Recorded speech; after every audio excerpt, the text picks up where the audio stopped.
Kailangan i-surrender po natin to kina Sergeant Royales para ma-investigate po nila yung kung sino yung naglagay sa gamit ni Ward. Ay, anak, hindi pwede. Baka makasuhan ang kapatid mo. Bakit naman po siya makukulong? Fini-frame up lang naman po siya nung totoong killer. At saka wala naman pong motibo si Ward para gawin yun kay Francis.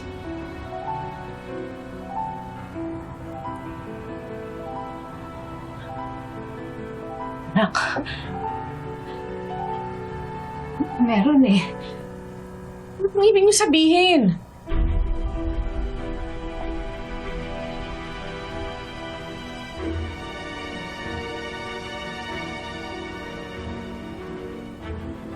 Ate, a few days bago mamatay si Kuya Francis, nag-away kami. Nagkapisikalan. Ward! Pwede ba pagsabihan mo yung nanay mo na tigilan niya na yung pagmamarites na arsonista yung ate ko? Hindi marites ang nanay ko. O anong gusto mo itawag sa kanya? Fake news peddler? Chismosa o makati ang dila? Tarantado ka! Ano ha? Bitawan mo!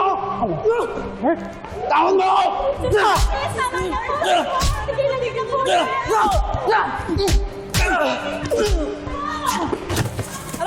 Ano?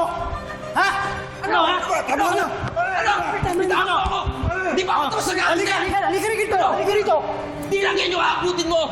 Itutulad kita sa ginawa mo sa tatay ko! Papatayin kita! Papatayin kita! Ano? Alam mo, nakalimutan ko na yon? Inatake si tatay sa puso dahil sa'yo! Kaya sinisigurado ko sa'yo balang araw. Pagbabayaran mo yon, papatayin kita!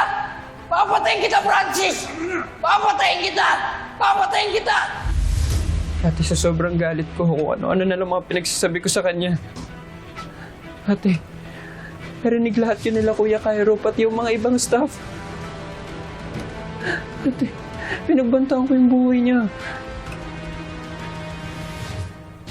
Nay, please. Tutuluyan ko yung babae yan. Gagawin ko sa kanya kung ano ang ginawa niya sa kapatid mo. Pasasabugin ko ang bungo niya! Animal siya! Nay, please, uminahan ka. Nay, gusto ko rin silang gantihan pero hindi sa ganitong paraan, Nay. Hindi sa paraan na mamamatay tayo. Makukulong ka utang na loob, Wala please. akong pakialam kung mamamatay kami dalawa ni Aurora. Ang importante, pagbayaran niya lahat ng ginawa niya sa pamilya natin, pati sa papa mo. Pasasabugin ko ang kaluluwa niya! Nay, huwag utang na loob, Nay. Nay, huwag. Nay, please, uminahan ka, Nay. Nay, kailangan pa kita. Kailangan ka pa ng magiging anak ko o magiging apo ninyo, Nay. Nay, please. Ibaba mo na yun, please. Nay, hindi ito ang paraan, Nay. Nay, please, makinig ka sa akin. Nay, tama na.